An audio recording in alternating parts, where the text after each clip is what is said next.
Linux on game consoles has various problems that should be fixed. First, video game consoles are not standard hardware because they use a custom chipset.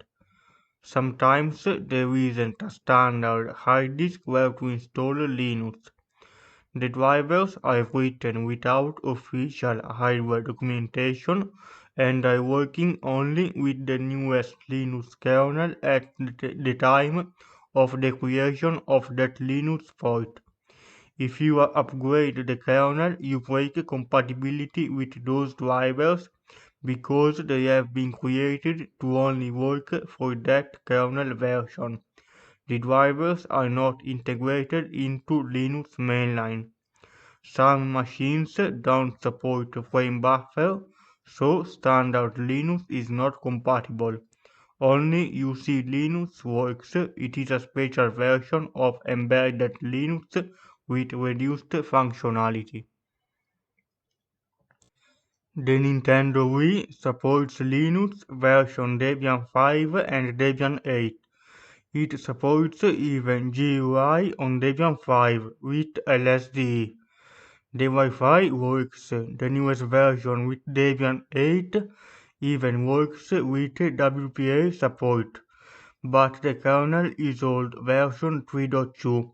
It cannot be updated to Debian Seed PowerPC, otherwise the newer kernel will break the drivers for the Nintendo Wii created with Mike P5. The firewall doesn't work. It is difficult to change settings because it requires a new kernel release with new libraries. The system works pretty well for other things. It is one of the best Linux ports. The Wii U has been difficult to hack, so drivers are pretty bad. It boots Debian PowerPC 64 Big Endian at XFCE, but there are a lot of lags because the graphics are pretty messed up. Only one CPU core is working. If you enable all of three, it crashes. It doesn't support multi-thread I mean. At the beginning, Sony allowed users to install Linux on their PlayStation 3 with other OS features. Yellow Dog Linux and Fedora PowerPC ran on the PlayStation 3. Then Sony dropped support. A new hacky ROS++ supports Red Ribbon Linux. This is the distro that works the best with LSD and web browser because the PlayStation 3 was the most powerful console of that generation. This Linux loader is a little old, so you cannot use the newest distributions. They even use some PlayStation 3 Linux clusters for scientific and military purposes around the 2010s. On JTAG and LGA Xbox 360s, you can run Linux thanks to the 360 project. The only available version is old Gen 2 and Ubuntu 10.10, loaded from the Xbox dashboard. They injected the custom Xbox drivers in an Ubuntu ISO. They are not into mainline. If they were, they could have brought Ubuntu PowerPC Remixed 16.04 as well. It is a nice distro for PowerPC Macs because the Xbox, like the PlayStation 3, uses a CPU similar to the PowerPC G5 with 3 cores. The Nintendo DS doesn't have a frame buffer, so it only supports UC Linux 2.6. The Wi-Fi works, but it only supports WAP access points. It works only in console mode. If you have 8 MB of RAM cartridge, you can boot a very basic UI with a calculator and little more command line games. The Sony PSP doesn't have a frame buffer as well. It only boots UC Linux version 2.6.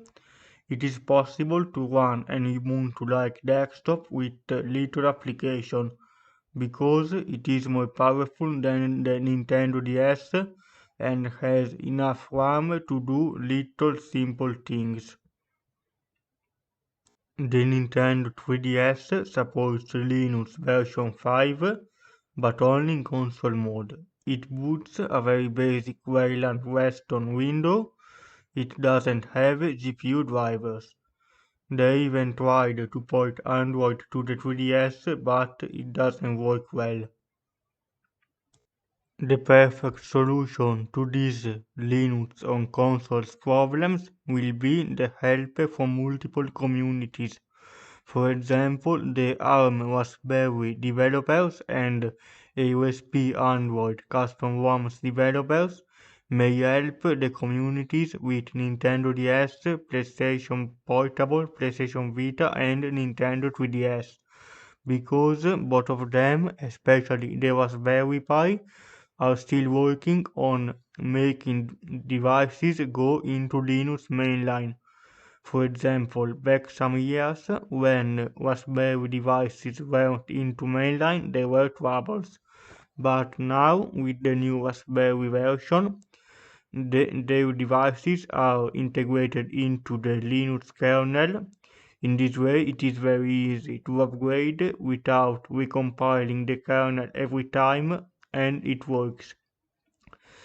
Talking about the home consoles, for example, the Xbox 360 and the PlayStation 3, they should be helped by the communities of PowerMac G5 users and Debian PowerPC 64-bit Endian and FreeBSD Big Endian. Those two operating systems are very good at working with servers, and since both of those consoles are pretty powerful, they could be really good Linux and BSD servers. They just need the kernel into mainline. While as to the Nintendo Wii, they could work together with PowerPC 32 users that use some PowerMac and iBook that use the same PowerPC G3 CPU used on the Nintendo Wii. Because if all the custom drivers that are present in video game consoles will go into Linux mainline, then it will be very easy for them to support the consoles among the various computers and desktop that are supported on that CPU architecture. See you later, guys.